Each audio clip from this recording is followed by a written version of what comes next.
मैं तुझ में भरोसा रखता हूँ, मुझे लज्जित न होने दे। जो जाल मेरे लिए बिछाया गया है उससे मुझे छुड़ा दे, क्योंकि तू ही मेरी शरण है। पिता और पुत्र और पवित्र आत्मा के नाम पर आमीन। हमारे प्रभु यीशु ख्रिस्त की कृपा, ईश्वर का प्रेम और पवित्र आत्मा का साहचर्य आप सबको प्राप्त हो और आपकी आत्मा के साथ। ख्रिस्त में आदरणीय पुरोहितगण, प्रिय माता पिता, भाइयों बहनों और प्रिय बच्चों, ईश्वर अत्यंत सामर्थ्यवान है। उनके शक्ति की कोई सीमा नहीं और उनकी सामर्थ्य की, कार्य करने की, कार्यशैली की खास बात यह है कि वह बुराई से भी अच्छाई निकाल सकते हैं। हम बुरे इंसान हैं, स्वभाव से कमज़ोर हैं, हम बार बार पाप में गिरते हैं। इसके बावजूद भी ईश्वर का प्रेम हमारे लिए कम नहीं होता। बार बार वह हमें याद दिलाते हैं कि वे हमें कितना प्यार करते हैं। आइए तब मिसा बलिदान में भाग लेने से पहले हम पश्चाताप करें, ताकि इस मिसा बलिदान में हम योग्य रीति से भाग ले सकें।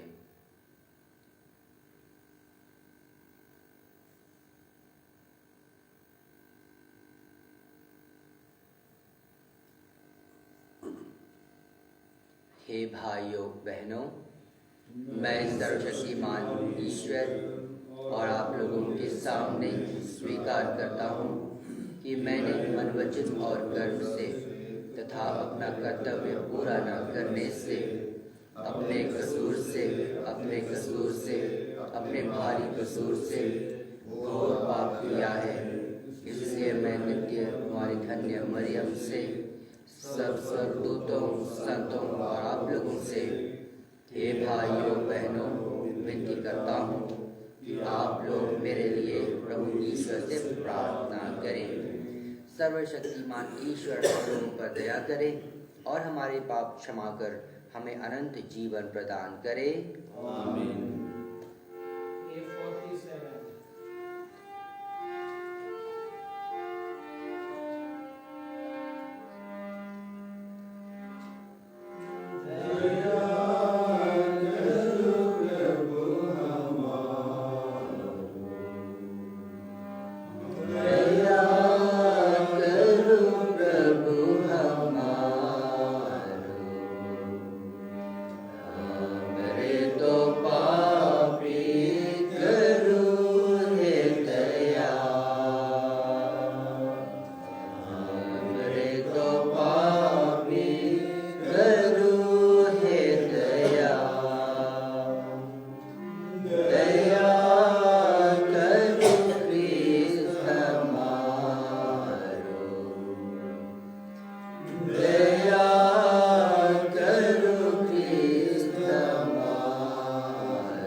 हे सर्वशक्तिमान ईश्वर, 40 की तपस्या से हमारी आत्मा निर्मल हो जाए, ताकि हम आगामी पर्वों में विशुद्ध मन से भाग ले सकें। यह प्रार्थना सुन ले हमारे प्रभु तेरे पुत्र यीशु ख्रिस्त के द्वारा, जो तेरे तथा पवित्र आत्मा के संग एक ईश्वर होकर युगानुयुग जीते और राज्य करते हैं। आमीन।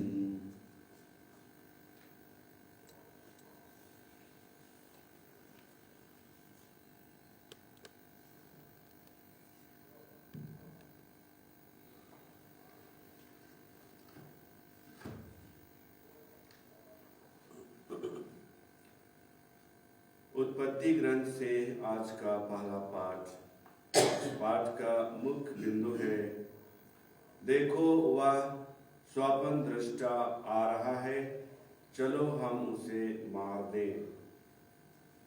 इस्राएल अपने सब दूसरे पुत्रों से योसेफ को अधिक प्यार करता था, क्योंकि वह उसके बुढ़ापे की संतान था। उसने योसेफ के लिए एक सुंदर कुर्ता बनवाया था। उसके भाइयों ने देखा कि उसका पिता हमारे सब भाइयों से योसेफ को अधिक प्यार करता है, इसलिए वे उससे बैर करने लगे और उससे अच्छी तरह बात भी नहीं करते थे। योसेफ के भाई अपने पिता की भेड़ बकरियां चराने सीखेम गए थे। इस्राएल ने योसेफ से कहा, तुम्हारे भाई सीखेम में भेड़ें चरा रहे हैं, मैं तुमको उनके पास भेजना चाहता हूँ। योसेफ अपने भाइयों की खोज में निकला और उसने उनको दोतान में पाया। उन्होंने उसे दूर से आते देखा था और उसके पहुंचने से पहले ही वे उसे मार डालने का षड्यंत्र रचने लगे। उन्होंने एक दूसरे से कहा, देखो वह स्वप्न दृष्टा आ रहा है, चलो हम उसे मारकर किसी कुएं में फेंक दें। हम यह कहेंगे कि कोई हिंसक पशु उसे खा गया है, तब हम देखेंगे कि उसके स्वप्न उसके किस काम आते हैं। रूबेन यह सुनकर उसे उनके हाथों से बचाने के उद्देश्य से बोला, हम उसकी हत्या ना करें। तब रूबेन ने फिर कहा, तुम उसका रक्त नहीं बहाओ, उसे मरुभूमि के कुएं में फेंक दो, किंतु उस पर हाथ मत लगाओ। वह उसे उनके हाथों से बचाकर पिता के पास पहुंचा देना चाहता था। इसलिए ज्यों ही योसेफ अपने भाइयों के पास पहुंचा, उन्होंने उसका सुंदर कुर्ता उतारा और उसे फाड़कर कुएं में फेंक दिया। वह कुआं सूखा हुआ था, उसमें पानी नहीं था। इसके बाद वे बैठकर भोजन करने लगे। उन्होंने आंखें ऊपर उठाकर देखा कि इस्राएलियों का एक कारवां गिलाद से आ रहा है। वे ऊंटों पर गोंद, बलसा और गदरस लादे हुए मिस्र देश जा रहे थे। तब यूदा ने अपने भाइयों से कहा, अपने भाई को मारने और उसका रक्त छिपाने से हमें क्या लाभ होगा? आओ हम उसे इस्राएलियों के हाथ बेच दें और उस पर हाथ नहीं लगाएं, क्योंकि वह तो हमारा भाई और हमारा रक्त संबंधी है। उसके भाइयों ने उसकी बात मान ली। उस समय मिद्यानी व्यापारी उधर से निकले। उन्होंने योसेफ को कुएं में से निकाला और उसे चांदी के 20 सिक्कों में इस्राएलियों के हाथ बेच दिया और वे योसेफ को मिस्र देश ले गए। यह प्रभु का वाणी। ईश्वर को धन्यवाद। भजन अनुवाक्य। प्रभु के कार्य याद रखो, प्रभु के कार्य याद रखो। प्रभु ने उस देश में अकाल पड़ने दिया और जीवन निर्वाह के सब साधन नष्ट किए। उसने इससे पहले एक मनुष्य को वहां भेजा था। योसेफ वहां दास के रूप में भी गया था। प्रभु के अपूर्व कार्य याद रखो। प्रभु के अपूर्व कार्य याद रखो। उसके पैरों में बेड़ियां डाली गई और उसकी गर्दन में लोहे की जंजीरें। परंतु उसने जो कहा था वह समय पूरा हो गया। प्रभु ने उसे सच्चा प्रमाणित किया। प्रभु के अपूर्व कार्य याद रखो। अनुवाक्य प्रभु के अपूर्व कार्य याद रखो। तब राजा ने उसे छोड़ देने का आदेश दिया। राष्ट्रों के शासक ने उसे मुक्त किया और उसे अपने घराने का अधिपति तथा अपनी सारी संपत्ति का प्रबंधक बनाया। प्रभु के अपूर्व कार्य याद रखो। अनुवाक्य प्रभु के अपूर्व कार्य याद रखो। जय घोष। ईश्वर ने संसार को इतना प्यार किया कि उसने उसके लिए अपने इकलौते पुत्र को अर्पित कर दिया, जिससे जो कोई उसमें विश्वास करे वह अनंत जीवन प्राप्त करे। प्रभु आप लोगों के साथ हो और आपकी आत्मा के साथ। संत मती के अनुसार पवित्र सुसमाचार। हे प्रभु तेरी महिमा हो। यीशु ने महायाजकों और जनता के नेताओं से कहा, एक दूसरा दृष्टांत सुनो। किसी जमींदार ने दाख की बारी लगवाई, उसके चारों ओर घेरा लगवाया, उसमें रस का कुंड खुदवाया और पक्का मचान बनवाया। तब उसे आसामियों को पट्टे पर देकर वह प्रदेश चला गया। फसल का समय आने पर उसने आसामियों के पास अपने नौकरों को भेजा, जिससे वे फसल का हिस्सा वसूल करें। किंतु आसामियों ने उसके नौकरों को पकड़कर उनमें से किसी को मारा पीटा, किसी की हत्या कर दी और किसी को पत्थरों से मार डाला। इसके बाद उसने पहले से अधिक नौकरों को भेजा और आसामियों ने उनके साथ भी वैसा ही किया। अंत में उसने यह सोचकर अपने पुत्र को उनके पास भेजा कि वे मेरे पुत्र का आदर करेंगे। किंतु पुत्र को देखकर आसामियों ने एक दूसरे से कहा, यह तो उत्तराधिकारी है, चलो हम इसे मार डालें और इसकी विरासत पर कब्जा कर लें।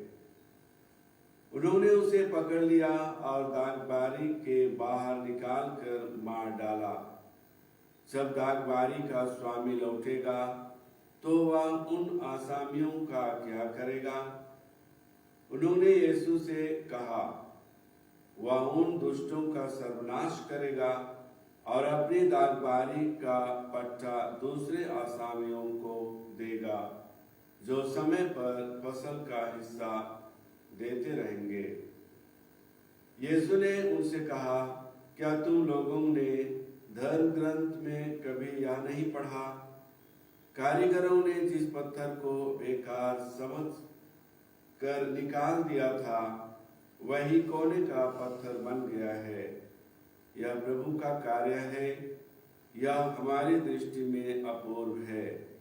इसलिए मैं तुम लोगों से कहता हूँ, स्वर्ग का राज्य तुमसे ले लिया जाएगा और ऐसे राष्ट्र को दिया जाएगा जो इसका उचित फल उत्पन्न करेगा। महायाजक और फारिसी उनके दृष्टांत सुनकर समझ गए कि वह हमारे विषय में कह रहे हैं।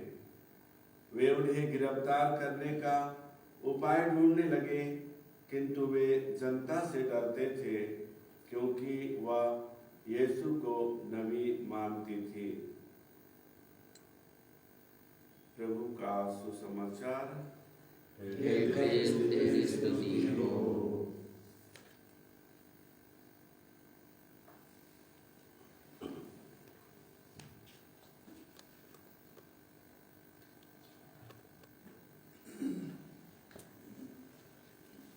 क्रिस्त में परम आदरणीय पुरोहितगण, प्रिय माता पिता, भाइयों बहनों और प्रिय बच्चों, मिसा के शुरू में मैंने कहा ईश्वर की योजनाएं अभूतपूर्व हैं और वो बहुत सामर्थ्यवान है। बुराइयों से भी अच्छाई निकाल लेना उनकी काबिलियत की खास बात है, उनकी कार्यशैली की खास बात है। आज के पहले पाठ में हमने सुना जोसेफ के भाइयों ने यह सोचकर कि जोसेफ से उनका पीछा छूट जाएगा, और क्योंकि वो पहले से ही जोसेफ से नफरत करते थे, ईर्ष्या करते थे, क्योंकि उन्हें लगता था कि उनके पिता उनसे कहीं ज़्यादा जोसेफ से प्यार करते हैं, और इसका बदला लेने के लिए या जोसेफ को सताने के लिए उन्होंने जोसेफ को बेच दिया। पहले तो वो उन्हें मार डालना चाहते थे, पर सोच विचार कर बाद में उन्हें बेच देते हैं। उन्हें लगा कि अब सब कुछ समाप्त हो गया है, लेकिन बाद में जोसेफ अपने भाइयों का मसीहा बनता है। अपने भाइयों के बीच में ईश्वरीय कृपा और उसकी योजना को पूरा करने का एक साधन बनता है। ठीक इसी तरह आज के सुसमाचार में हमने सुना दाखबारी का दृष्टांत, जिसे मालिक ने असामियों को किराए पर दे दिया था कमाने के लिए, और बीच बीच में वह अपना हिस्से की वसूली करने जाया करता था। पर यह असामी इस बार दाखबारी का जो उचित हिस्सा है नहीं देते हैं, लेकिन मालिक के कार्यकर्ताओं के साथ, नौकरों के साथ मारपीट करते हैं, दुर्व्यवहार करते हैं। यह इस संसार का प्रतिरूप है, प्रतीक है, जहाँ ईश्वर ने हमारे उद्धार, हमारे मुक्ति के लिए हमें उचित मार्गदर्शन देने के लिए नबियों को भेजा, समय समय पर न्यायकर्ताओं को भेजा, नियुक्त किया। और जब हम इंसान सही रास्ते पर नहीं आए, अपने प्रेम का अभूतपूर्व चिन्ह, अपने इकलौते पुत्र यीशु ख्रीस्त को भेजा, और उन्हें भी असामियों की भांति यहूदियों ने उस समय मार डाला, घोर यंत्रणा दी। पर इसको भी ईश्वर ने हमारी मुक्तिदायी योजना में परिणत कर दिया। यीशु के सताने वालों को लगा कि वे उन्हें सता रहे हैं, उन्हें मार डाले हैं, लेकिन इस घोर दुख को झेलकर यीशु ख्रीस्त ने हम लोगों के लिए मुक्ति का मार्ग खोल दिया, हम लोगों के लिए उद्धार का रास्ता बना दिया। यही ईश्वरीय योजना की खास बात है, यह अभूतपूर्व है।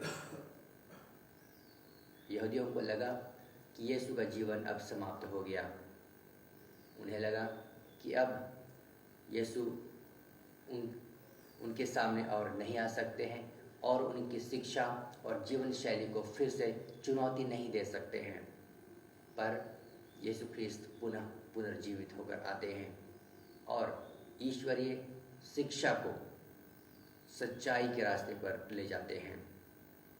आइए तब हम विश्वास करें कि ईश्वर हमारे जीवन में काम करते हैं, उनकी योजनाएं अभूतपूर्व हैं। हमारे जीवन में भले ही दुख, तकलीफ और संकट है, लेकिन इसी के बीच में हम ईश्वरीय प्रेम और सामर्थ्य का अनुभव कर पाते हैं।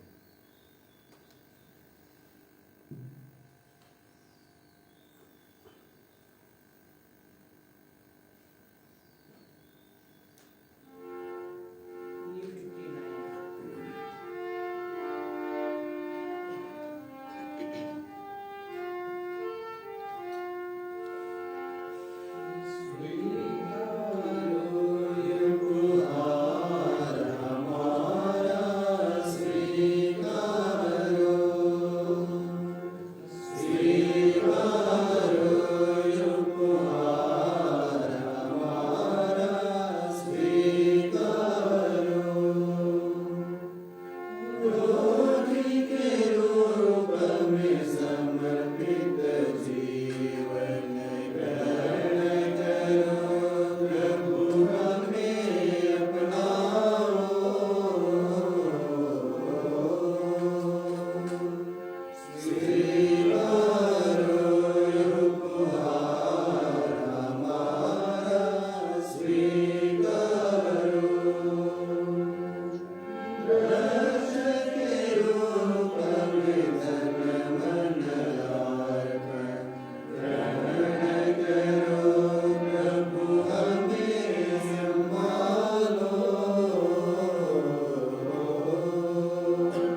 भाइयों बहनों, प्रार्थना कीजिए कि सर्वशक्तिमान ईश्वर पिता हम लोगों का यह बलिदान ग्रहण करें।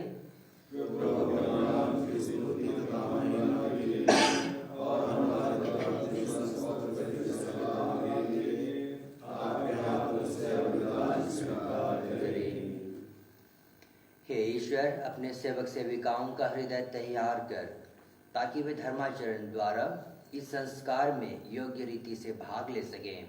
ऐसी कृपा कर हमारे प्रभु ख्रीस्त के द्वारा। आमीन।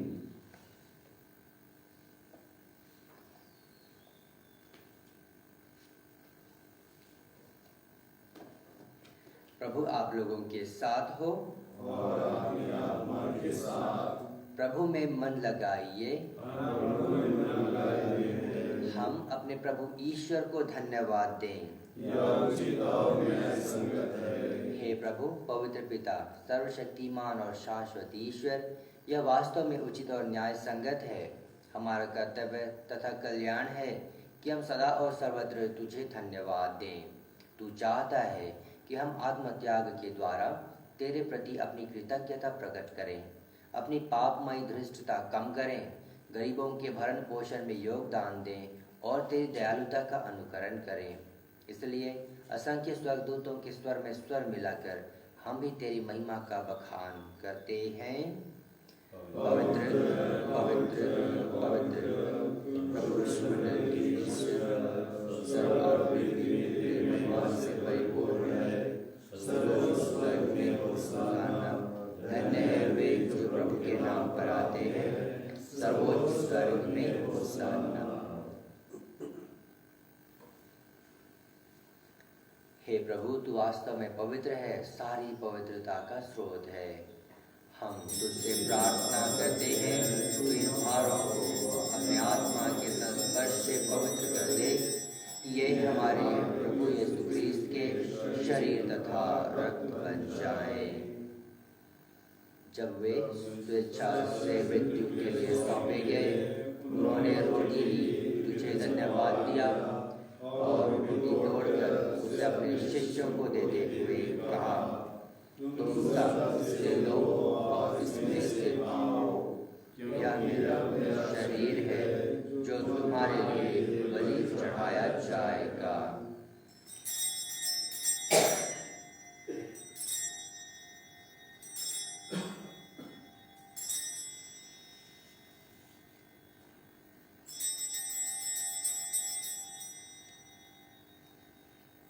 इसी भांति भोजन के बाद उन्होंने कटोरा लिया, तुझे धन्यवाद दिया और उसे अपने शिष्यों को देते हुए कहा, तुम सब इसे लो और इसमें से पियो, क्योंकि यह मेरे रक्त का कटोरा है, नवीन और अनन्य स्थान का रक्त, जो तुम्हारे और बहुतों के पापों की क्षमा के लिए बहाया जाएगा। तुम मेरी स्मृति में यह किया करो।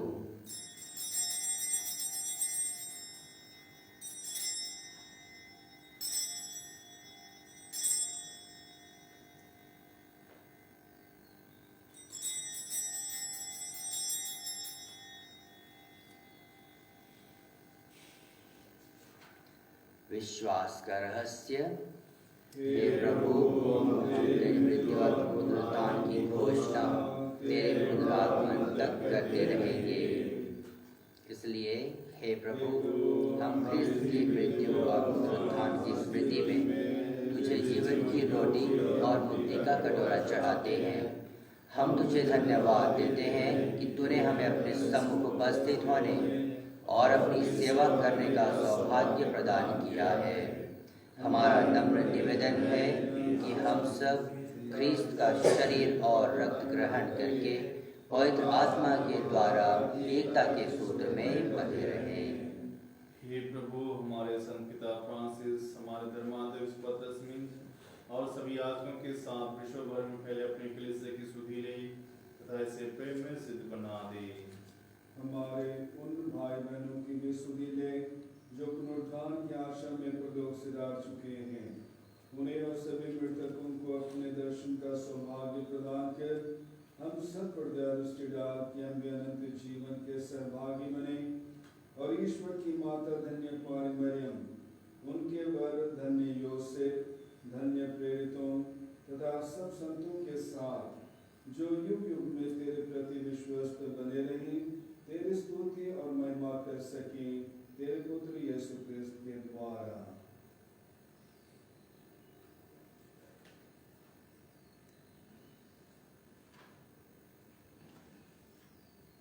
ईश्वर जो बुराई में भी अच्छाई ढूंढ निकालते हैं, आइए उसी ईश्वर का स्तुति गान हम करें।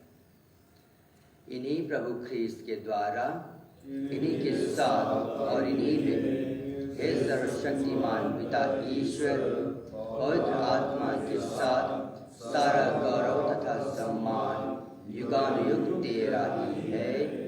आमीन।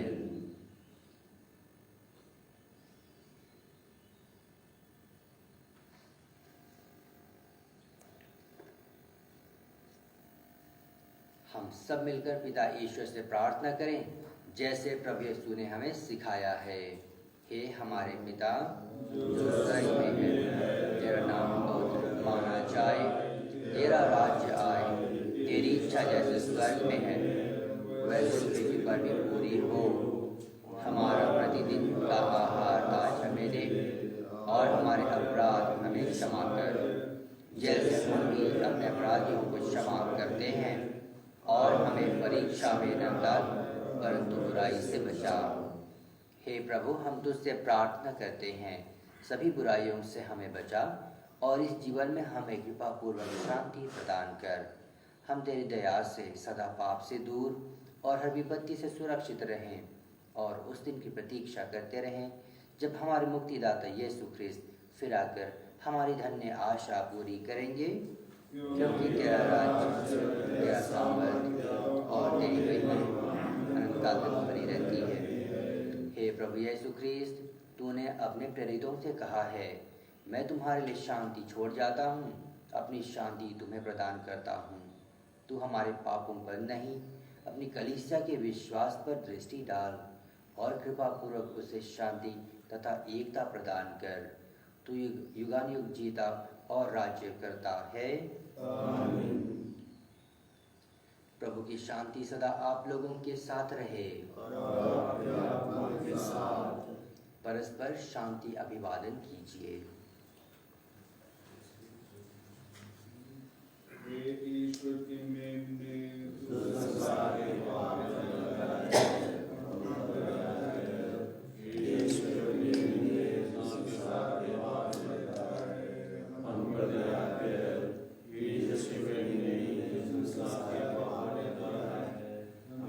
शांति प्रदान कर।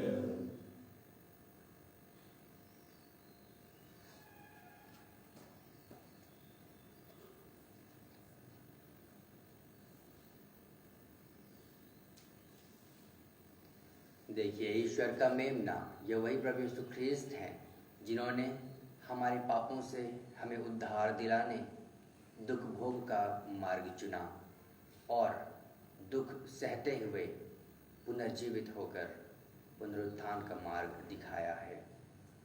धन्य है हम सब जो प्रभु की इस भोज में बुलाए गए हैं। हे प्रभु, मैं इससे नहीं हूँ कि तुम मेरे यहाँ आए, एक शब्द कहे और मेरी आत्मा चंगी हो जाएगी।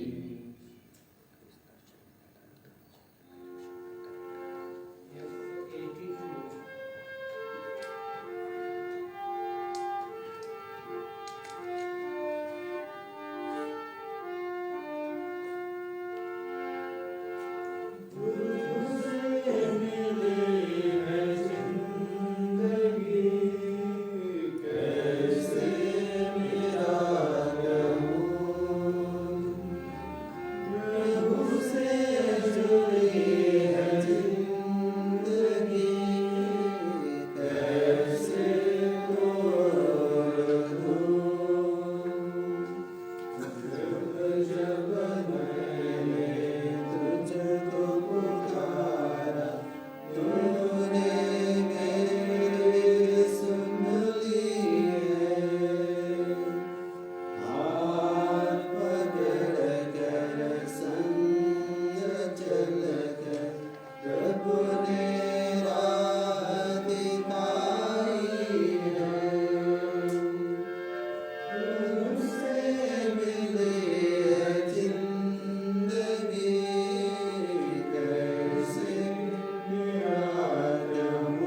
ईश्वर ने हमें प्यार किया और हमारे पापों के प्रायश्चित के लिए अपने पुत्र को भेजा।